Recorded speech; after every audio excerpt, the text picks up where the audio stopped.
Warahmatullahi wabarakatuh. Waalaikumsalam Waalaikumsalam warahmatullahi warahmatullahi wabarakatuh. wabarakatuh. Alhamdulillahirabbil alamin. Wassalatu wassalamu ala asyrafil anbiya'i wal mursalin sayyidina wa habibina wa qurrati a'yunina wa maulana Muhammadin wa ala alihi wa sahbihi wa man ihtada bihadihi ila yaumiddin amma ba'd. اليوم سنواصل دراستنا في المبادئ العشرة للعلوم الشرعية، حيث أننا سنأخذ اليوم العلم الثالث من العلوم أو من علوم الغايات، وهو علم التصوف المأخوذ المستمدة من حديث النبي صلى الله عليه وسلم الذي قد عرفناه باسم حديث جبريل حينما سئل النبي صلى الله عليه وسلم عن الإحسان فأجاب فقال الإحسان أن تعبد الله كأنك تراه وإن لم تكن تراه فإنه يراك. Baik, insyaallah hari ini kita akan melanjutkan mata kuliah filologi dengan mengkaji al-mabadi' al-ashrah, ya. Inna mabadi'a kulli fanin ashrah, al-ismu al-haddu wal mawdu'u thumma thamrah, al-ismu wal istimdadu hukm syari' masailu al-ba'du bil ba'di iktafa wa man dara jami'a hadha syarafa. 10 muqaddimat terkait dengan suatu ilmu, dan insyaallah yang akan kita kaji hari ini adalah ilmu usulul fiqh. Ilmu usulul fiqh. Ilmu tasawuf. Ya. Ilmu at-tasawuf atau ilmu tazkiyah atau ilmu ahwal al-qalbi.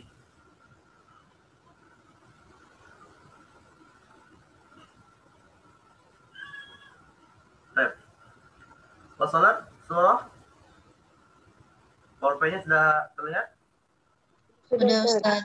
Namsat.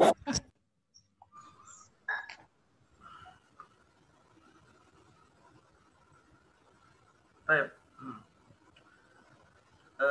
Kama marra bina, ya, sanata'arraf ala hadzal ilm min khilal al-mabadi' al-ashrah. Al-mabda' al-awwal, ma haddu hadza al-ilm, ma ta'rif hadza al-ilm.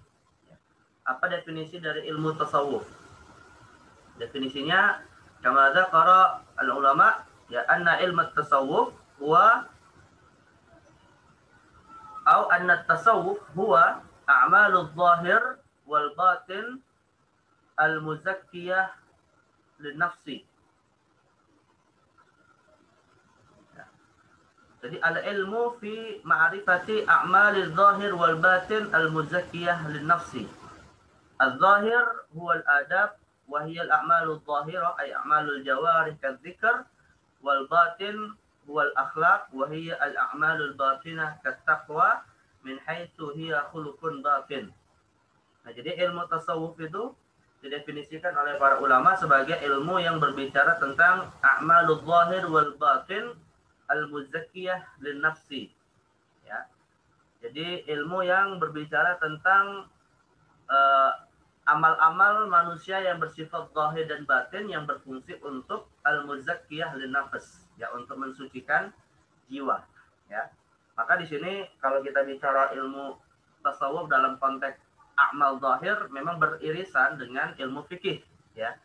Karena seperti yang sudah kita sampaikan pada pembahasan ilmu fikih, memang pada fase yang kedua setelah keluarnya atau setelah dibuatnya atau setelah terpisahnya ilmu akidah dari ilmu fikih, maka pada dasarnya ilmu akhlak masih menjadi bagian dari ilmu fikih karena dikategorikan sebagai furu'uddin, ya.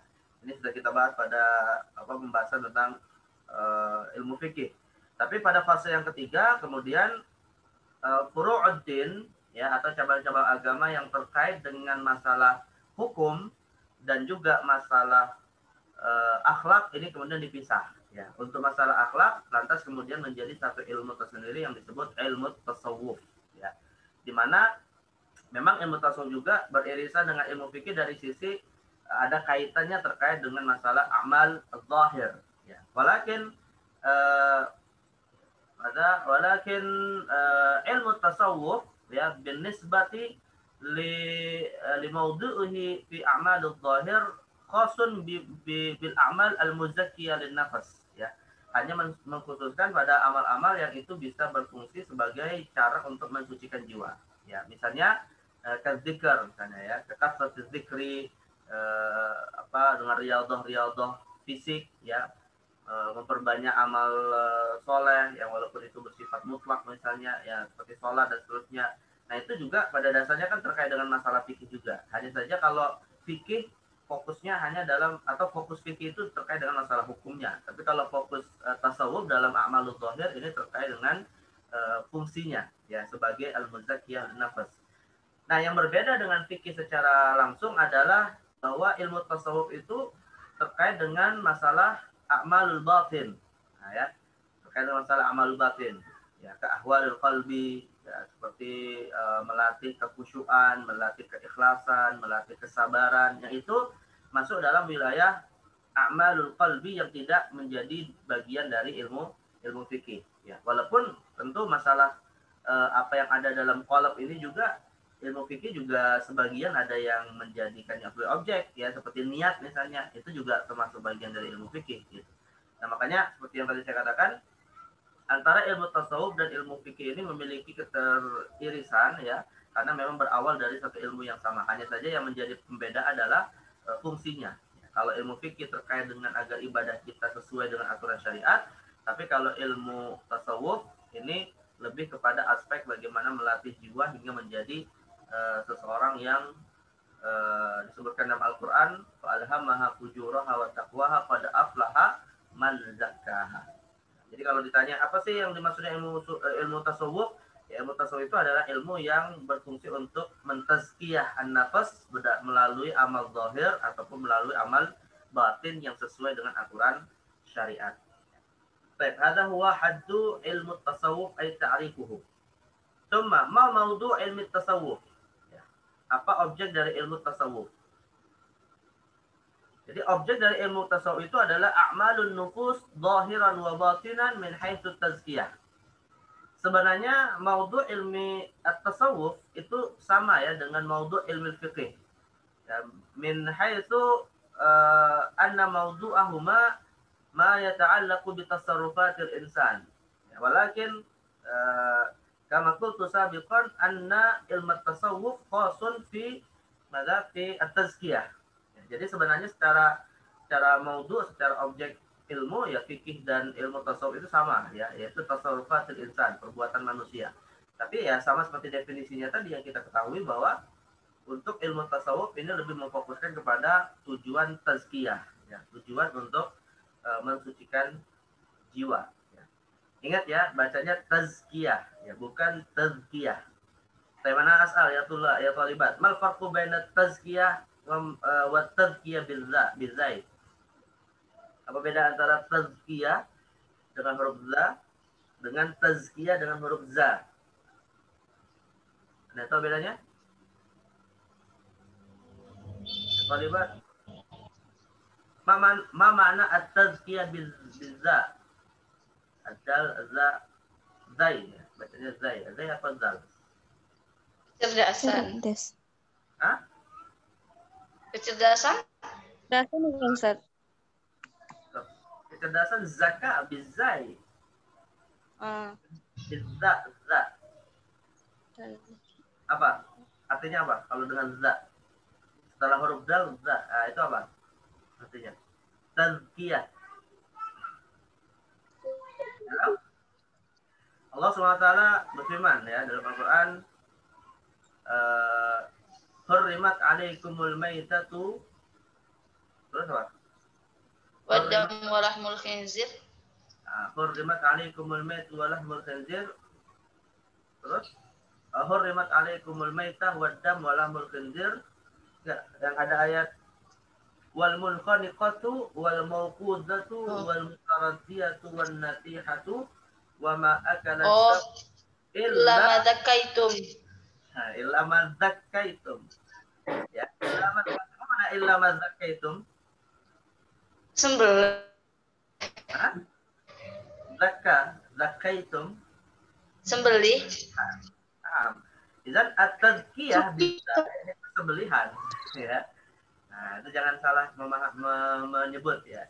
Tazkiyah itu min kalimat zakah ayat toharo suci. Tapi kalau tazkiyah min kalimat zakah, nah, itu apa maknanya menyembelih, ya. Nah, ini hati-hati menyebut. Makanya penting belajar makharijul huruf. Idzan mawdu' ilmi tasawuf huwa a'malun nufus zahiran wa batinan min haitsu at-tazkiyah. ثم ما الثمرة من هذا العلم؟ ما ثمرة تعلم هذا العلم؟ ثمرة تعلم هذا العلم يا التحقق من الألوهية والعبودية كما قال الله تعالى فاعلم أنه لا إله إلا الله وتحصيل المعارف الدينية والتحلي بالأخلاق المحمدية فالإحسان بالعبودية والتنعم بالرحمة الأبدية ونوال المكارم الدنيوية والأخروية قال الله تعالى والذين جاهدوا فينا لنهدينهم سبلنا وإن الله لمع المحسنين.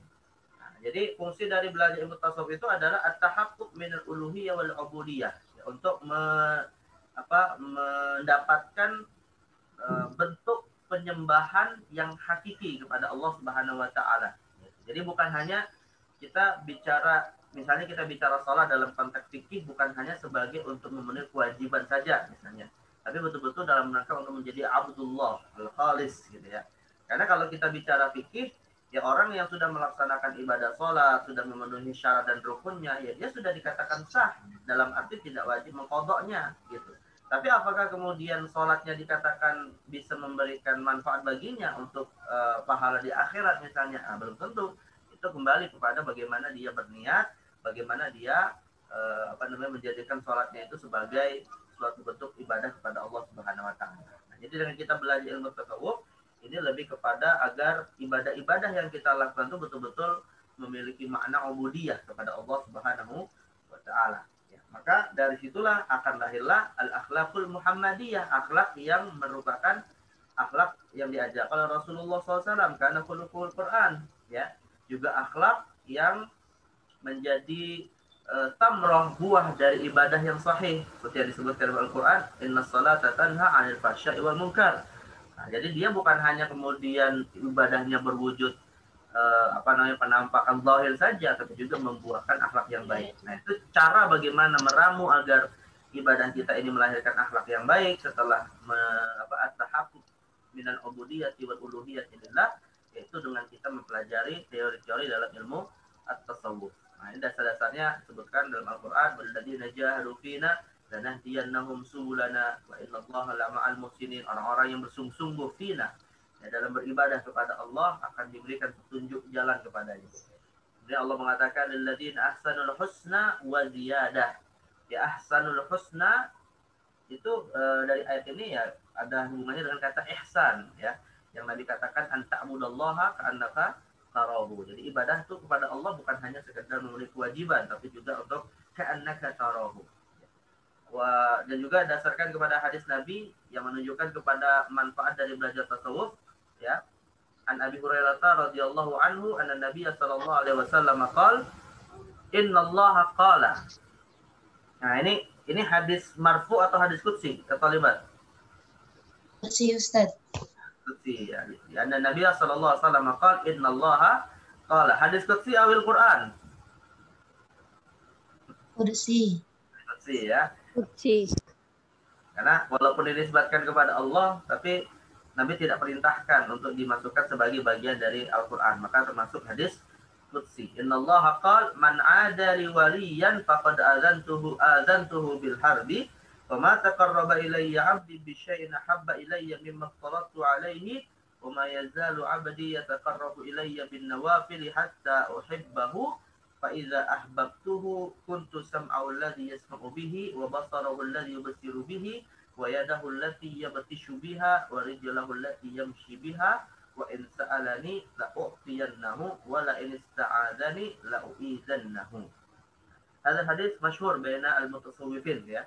Hadis yang dijadikan dasar bahwa seseorang itu beribadah ya bukan hanya memenuhi kewajibannya kepada Allah Subhanahu wa taala, tapi juga untuk mendapatkan cinta dari Allah Subhanahu wa taala. Maka syahidnya adalah wa ma yazalu 'abdi yataqarrabu ilayya bin nawafil. Dan dia adalah seorang hamba terus-menerus melawan ibadah walaupun itu hukumnya an-nawafil, yang hukumnya adalah sunnah, ya.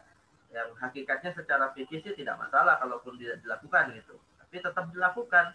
Namun dalam rangka untuk hatta uhibbahu, sampai Allah kemudian mencintai orang tersebut dan akhirnya hamba itu bisa berakhlak sebagaimana akhlaknya Allah Subhanahu wa taala. Nah, jadi buah dari ilmu tasawuf yang dipelajari seorang muslim itu adalah dalam rangka untuk at-tahaqquq minal ubudiyah dan at-tahalli bil akhlaqil muhammadiyah. Ya, untuk memastikan bentuk penghambaannya kepada Allah, ya, bukan hanya sekedar untuk memenuhi kewajibannya sebagai seorang hamba, tapi betul-betul memenuhkan kehambaannya kepada Allah secara mutlak dan juga untuk bisa melahirkan akhlak yang terpuji. Baik, ini tamrah ya. Nisbatu hadzal ilm ila al-ulum asy-syar'iyyah al-ukhra. Fa nisbatu hadzal ilm huwa min ulum asy-syari'ah wa min ulum al-maqasid ats-tsalatsah. Qala Allah Ta'ala wattaqullaha wa yu'allimukumullah wallahu bikulli syai'in alim. Mubayyinan anna at-tasawwuf aslun lit-tahaqquq min kulli ilmin wa fannin. Jadi di satu sisi dia nisbatnya ini adalah sebagai ilmu syariah. Ya, maka mempelajarinya ya dikategorikan mempelajari ilmu syariah, ya. Nah, di samping itu bukan hanya sekedar ilmu syariah tapi juga min ulumil maqasidits tsalatsah. Salah satu di antara tiga ilmu maqasid, ya, tiga ilmu yang menjadi pokok di antara ilmu-ilmu syariat yang lain dan bahkan hukumnya nanti akan kita ketahui bisa fardu ain atau bisa fardu kifayah, ya, tergantung sejauh mana kebutuhannya terhadap ilmu ini, ya, yaitu di antara ilmu yang tiga yaitu ilmu apa aja nih? Ilmu maqasid ats-tsalatsah ilmu apa saja? Ya talibat. Ulumul maqasid ats-tsalatsah, uzkurha. Ulumul aqidah, ya. Aqidah, fikih, wa akhlaq Ustaz. Ilmu aqidah wa ilmu fiqh wa ilmu at-tasawuf wa ilmu akhlaq, ya. Dan dasarnya juga pentingnya ilmu ini, ya, nisbahnya kepada ulum syariah, bahkan ilmu tasawuf dianggap sebagai aslu kulli ilmin wa fannin. Ya, belajar ilmu tasawuf itu dalam rangka untuk kita juga bisa menguasai ilmu yang lain, karena ilmu tasawuf tadi kan adalah untuk membentuk penghambaan yang hakiki kepada Allah, dan ilmu itu yang milik Allah, yang kadangkala manusia ketika berusaha sulit untuk mendapatkannya, tapi ketika ia bertakwa kepada Allah dibukakan jalan baginya dan akhirnya diberikan kemudahan bagi Allah untuk dia mempelajarinya. Wattaqullaha, ya, artinya wattaqullah itu ya wattaqullah yakni haqqi ubudiyatullah, ya, tunjukkanlah penghambaanmu kepada Allah dengan menjalankan syariatnya, wa yu'allimukumullah, baru kemudian Allah berikan kepadamu ilmu. Wallahu bikulli syai'in alim. Nah, ini nisbatu hadza ilm ila al-ulum al-ukhra. Al-fadl, ya, ma fadlu hadza ilm wa ta'allumihi, ya. Li ta'allumi hadza ilm syarafun haqiqi. Ya, mempelajari ilmu ini merupakan satu kemuliaan yang hakiki. Li ta'alluqihi billahi ta'ala wa tahqiqihi ma'na al-ubudiyah. Qala Allah Ta'ala wa man ahsanu dinan mimman aslama wajhahu lillahi wa huwa muhsin. Qala ta'ala ala inna awliya Allahi la khaufun 'alaihim wa lahum yahzanun alladzina amanu wa kanu yattaqun. Ya. Jadi takwa itu bagian dari objek ilmu akhlak juga atau ilmu tasawuf juga, ya, karena dia terkait dengan masalah ahwalul qalbi, karena Nabi mengatakan at-taqwa huna yushir ila sadrihi thalatha marrat. Ya, takwa itu ada di hati, kata Nabi, mengisyaratkan pada dada 3 kali. Maka seorang yang belajar ilmu tasawuf, ya, mendapatkan keutamaan takwa itu sendiri sebagai bagian dari kedudukan yang mulia seorang hamba kepada Allah Subhanahu wa taala. Ya, wasufiyah radhiyallahu taala anhum hum awliya'ullah taala haqqan id aslamu lahu wujuhahum fakanu ma'ahu fi kulli amalin zahirin aw batinin.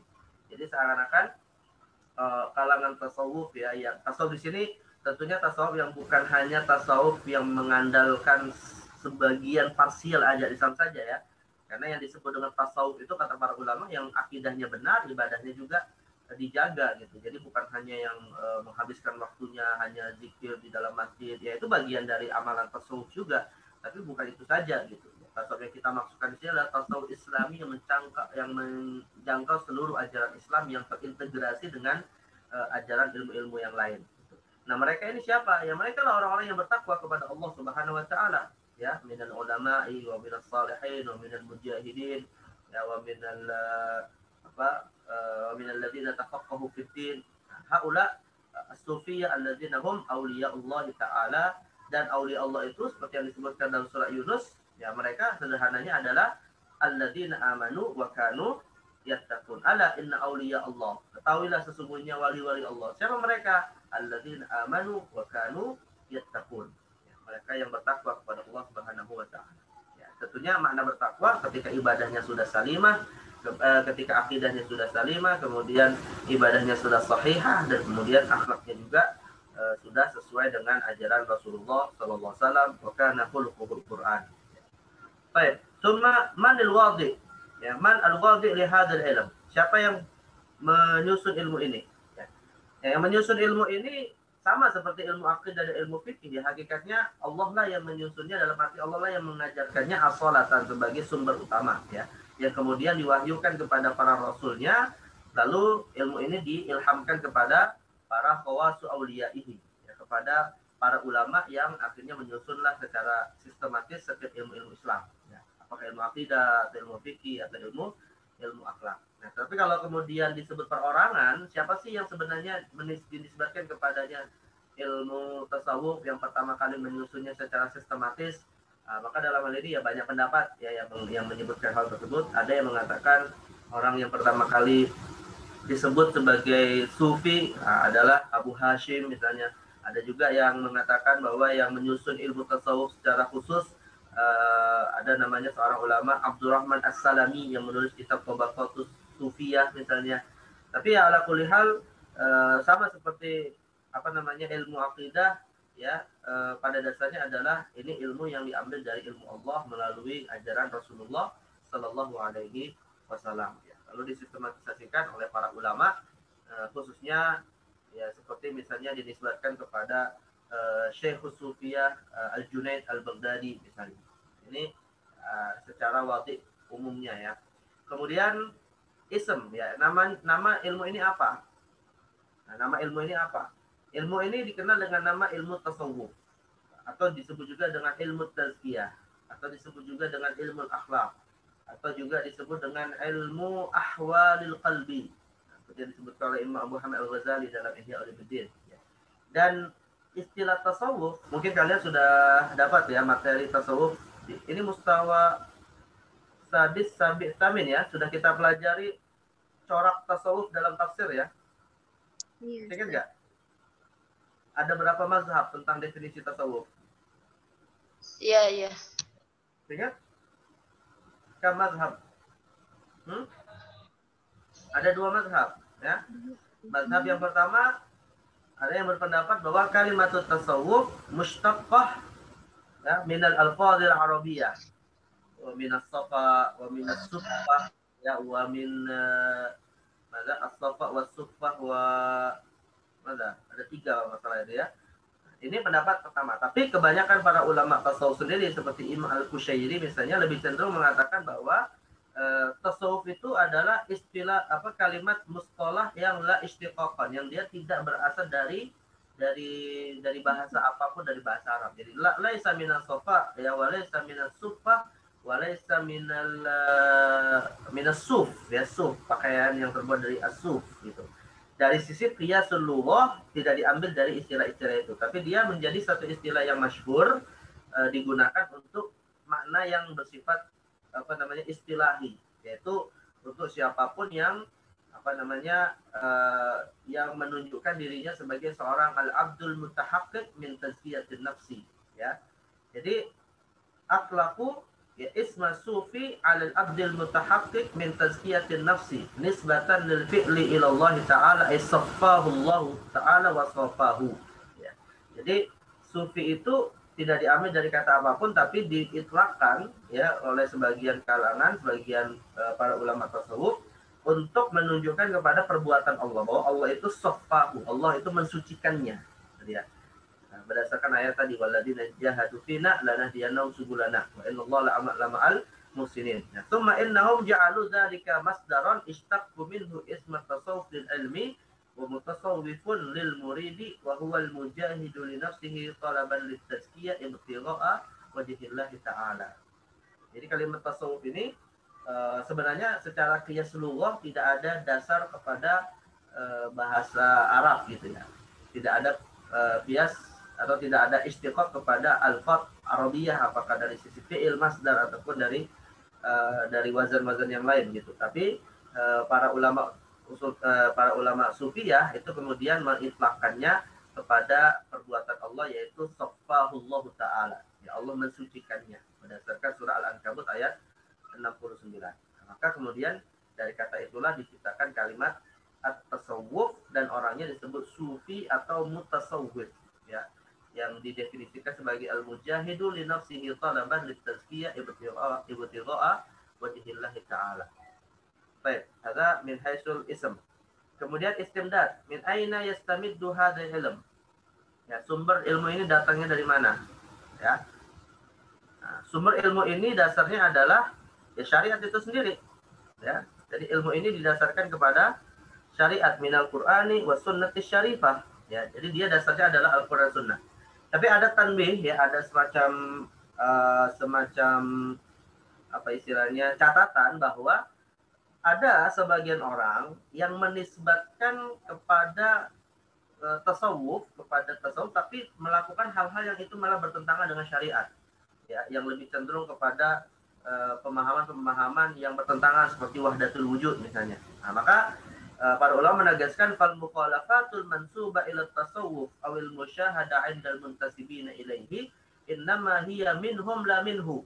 Artinya ketika ada seseorang misalnya yang meyakin atau mengaku diri sebagai seorang sufi tapi kemudian melakukan pelanggaran-pelanggaran syariat seperti misalnya meyakini wahdatul wujud ya, atau mengucapkan kata-kata yang kufur misalnya, nah maka dikatakan innama hiya minhum la minhu. Sesungguhnya itu ya perbuatan mereka, nggak ada kaitannya sedikit pun dengan tasawuf gitu ya.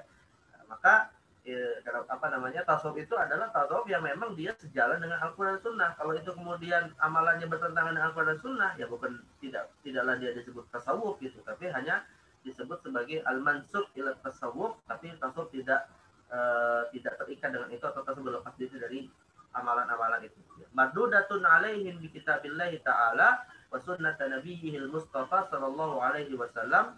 Qala Allah ta'ala wa ma umiru illa liya'budullaha mukhlishina lahuddin hunafa wa ikhlasuddin innama yatahaqqaqu bil wuqufi ala hukmillahi ta'ala. Jadi Allah memerintahkan kita untuk ikhlas dalam beragama itu ya artinya sejalan dengan hukum Allah. Maka orang yang mensucikan jiwanya, kalau dia kemudian melakukan amalan-amalan yang tidak sejalan dengan hukum Allah, misalnya seperti dia mengambil ajaran-ajaran kalangan pendeta-pendeta Hindu misalnya ya, yang kalau kita misalnya membaca, mereka juga orang-orang yang juga menjauhi dunia, tapi dengan cara-cara yang tidak sesuai dengan syariat, misalnya dengan melumuri badannya dengan tanah, kemudian tidak mandi bertahun-tahun. Nah ini tentu tidak menjadi ajaran Islam ya. Karena dalam ajaran Islam ya orang kalau misalnya dia junub harus mandi. Islam juga mengajarkan kalau dia tidak junub tetap harus bersih-bersih dan seterusnya. Jadi tasawuf yang benar itu adalah yang dia wukufun ala hukmillah. Ya, yang tetap sejalan dengan hukum Allah Subhanahu wa ta'ala. Tapi di sisi yang lain ya dalam hal ini memang ada dua pihak nih yang cenderung ekstrim dalam memahami tasawuf. Di satu sisi ada pihak yang mengklaim dirinya sebagai sufi tapi kemudian tidak sejalan amalannya dengan hukum Allah Subhanahu wa taala. Tapi di sisi yang lain juga ada pihak yang kemudian menentang ya ilmu tasawuf dengan memberikan tuduhan-tuduhan bahwa ini bukan ilmu yang datangnya dari Islam ya. Ini juga keliru gitu. Maka ditambahkan oleh para ulama wa hadzara sallallahu alaihi wasallam al-mubtadi'in wal juhal min al-inkari 'ala al-hukm at-tabi' li mukhalafatihim law aw jahlihim bihi ya. Dan juga Rasulullah SAW memperingatkan kepada umat ya, kepada orang-orang yang yang tidak tahu terhadap sesuatu, janganlah kemudian mengingkari sesuatu yang dia tidak ketahui gitu. Jadi gara-gara dia mendapati misalnya sebagian kalangan sufi melakukan amalan-amalan yang bertentangan dengan Islam, artinya dimutlakanlah semua sufi itu adalah sesat misalnya. Nah ini sesuatu yang tentu ekstrim dalam memahaminya. Jadi ada dua kubu yang ini tidak boleh kita berada di dalamnya ya. Tidak menganggap setiap orang yang kemudian menampakkan dirinya sebagai sufi tapi bertentangan dengan syariat itu selayaknya dia seorang sufi, tapi juga tidak pada pihak yang menganggap setiap ajaran sufi itu bukan bagian dari Islam. Nah ini kedua pendapat yang bertentangan tapi dua-duanya ekstrim ya. Nah dasarnya apa? Karena mengingkari sesuatu yang sebenarnya diajarkan dalam Islam ya itu sesuatu yang dilarang oleh Nabi SAW. Maka Nabi bersabda, Inna a'zamal muslimina jurman man sa'ala an syai'in lam yuharram fahurrima min ajli mas'alatihi.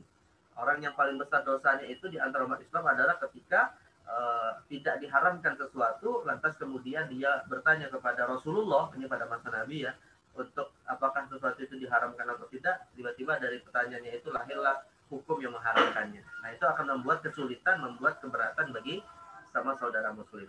Ya. Maka faya lillahi ma naqulu fi man harramat tasawufa wa shaddada an-naqara alaihi ma'a ma thabata min talabillahi ta'ala lahu bal ma ulima bil badihati min syar'iyyatihi wa qadrihi. Nah, maka sungguh mengherankan orang-orang yang mengharamkan tasawuf ya dan bahkan mengingkarinya, padahal ini adalah ilmu yang diajarkan yang menjadi bagian dari salah satu 3 pertanyaan Jibril kepada Rasulullah ya.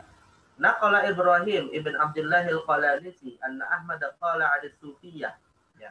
Diriwayatkan dalam kitab Kasyaful Qinnah karangan Imam Mansur ibn Yunus al-Buhuti, seorang ulama bermadzhab Hambali, bahwa Imam Ahmad ibn Hambal itu pernah ditanya ya ala sufiyah la a'lamu, dan beliau menjawab la a'lamu aqwaman afdalu minhum. Ya, aku tidak mendapati suatu kaum yang lebih utama, lebih mulia daripada mereka. Qila innahum yastami'una wa yatawajadun. Kemudian dikatakan kepada Imam Ahmad, sesungguhnya mereka itu ketika mendengarkan ayat Al-Qur'an, ketika mendengarkan zikir-zikir ya yatawajadun, sampai mereka itu dalam kondisi seperti orang yang tidak sadar gitu. Nah, maka kemudian Imam Ahmad mengatakan da'uhum yafrahuna ma'allahi sa'atan. Biarkanlah mereka itu ya mengekspresikan kegembiraannya bersama Allah dalam kondisi mereka tadi mendengarkan zikir atau berzikir ya, dan seterusnya. Nah, makanya kadang kita mendapati ya akhwat ya thalibat, ada sebagian kalangan sufi itu ya ketika berzikir sampai kemudian bergerak-gerak kepalanya seperti orang tahlilan, itu sesuatu yang tidak dilarang oleh syariat karena itu bagian dari wajib. Wajib itu artinya satu bentuk getaran ya dari hati yang Al-Qur'an sendiri mengatakan idza dzukirallahu wajilat qulubuhum. Ketika nama Allah itu disebutkan mereka bergetar hatinya. Lah kalau hati aja bergetar ya tentunya akan mempengaruhi fisiknya, tubuhnya dan seterusnya. Jadi hal zikir seperti itu tidak dilarang oleh syariat. Yang penting tidak berlebihan atau tidak sampai melanggar aturan syariat seperti membuka, merobek-robek pakaian hingga terbuka aurat dan seterusnya. Nah, itu tidak menjadi bagian dari ajaran Islam gitu ya. Tapi kalau sampai hanya menggerakkan badan, kepalanya bergerak-gerak, nah itu nggak ada masalah. Bahkan itu pun dicontohkan oleh sahabat yang tidak dilarang oleh Nabi SAW. Ya, dikiaskan kepada perbuatan sahabat yang bernama Ja'far ibn Abi Thalib. Jadi Ja'far bin Abi Thalib itu pernah suatu hari dikatakan bahwa wajahmu ya Ja'far itu mirip dengan wajahku, kata Rasulullah SAW. Tiba-tiba mendengar hal tersebut, Ja'far ini gembira karena mendapatkan pujian dari Nabi. Saking bergembiranya dia sampai bergoyang-goyang. Nah, itu kan bentuk dari wajilat qulubuhum karena mendapatkan kemuliaan dari Allah Subhanahu wa taala. Nah, maka Imam Ahmad mengatakan da'uhum yafrahuna ma'allahi sa'atan. Ya biarkan mereka bergembira dengan Allah melalui zikir-zikir yang bergerak itu tadi. Yang penting tidak mewajibkan ya bahwa zikir itu harus bergerak ya, tidak. Zikir itu bisa dalam kondisi apapun ya. Baik, kemudian ini istimdad. Hukum syari, apa hukum mempelajari ilmu tasawuf ya. Nah, mempelajari ilmu tasawuf ini sebenarnya mirip dengan kita belajar ilmu fikih dan ilmu akidah. Bisa dua kemungkinan hukum ya. Bisa hukumnya adalah wajib aini, bisa hukumnya adalah wajib kifai. Kapan dihukumi sebagai wajib aini? Fi ghairil quruban. Nah, kalau ilmu tasawuf itu dipelajari dalam rangka untuk kita melakukan hal-hal yang hukumnya wajib selain hal-hal yang hukumnya sunnah. Artinya begini. Kalau kita bicara sholat yang hukumnya wajib, itu kan harus sholat kita itu ikhlas untuk Allah. Maka di sini dihukumi belajar ilmu tasawuf untuk bisa mengetahui dan melatih diri agar kita dalam ibadah sholat itu ikhlas, hukumnya adalah wajib. Ya. Tapi kalau misalnya kita bicara sholat dalam konteks khusyuk, ya sudah ikhlas sih kepada Allah, berusaha untuk sholat ini hanya untuk Allah. tapi kemudian kadang dalam sholat masih saja ada pikiran-pikiran yang tidak khusyuk di dalam sholatnya. Maka di sini mempelajari ilmu tasawuf agar sholat kita ini fokus dan khusyuk itu hukumnya adalah sunnah, gitu ya. Jadi hakikatnya belajar ilmu tasawuf itu kan berfungsi untuk agar ibadah kita ini betul-betul fokus ubudiyah kepada Allah. Apakah lewat keikhlasan kepadanya maka hukumnya adalah wajib, atau untuk mendapatkan kekhusyuan yang dihukumi oleh mayoritas ulama sebagai sunnah di dalam ibadah sholat misalnya. Nah, maka ada dua kemungkinan tergantung kepada amalan apa yang sedang dia lakukan.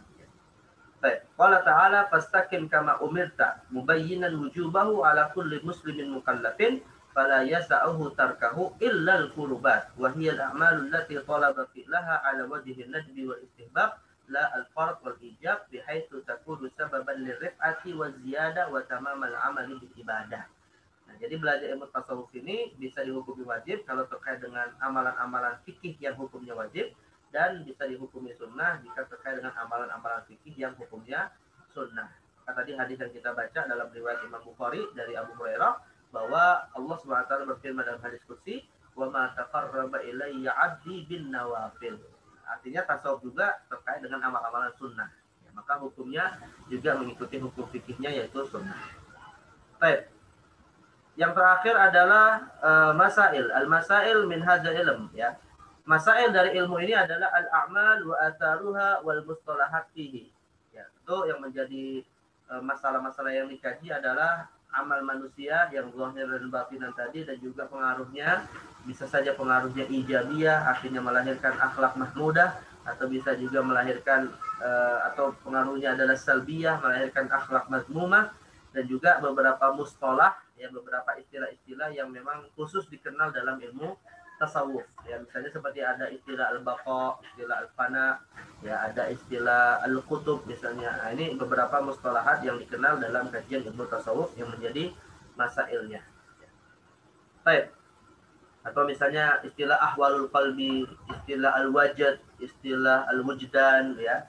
Istilah yang juga disebutkan dalam kitab Ihya Ulumuddin, ada istilah ikhlas itu sendiri, istilah as-sabru wa tawadhu. Nah, itu kan istilah-istilah yang dikenal dalam ilmu akhlak dan ilmu tasawuf.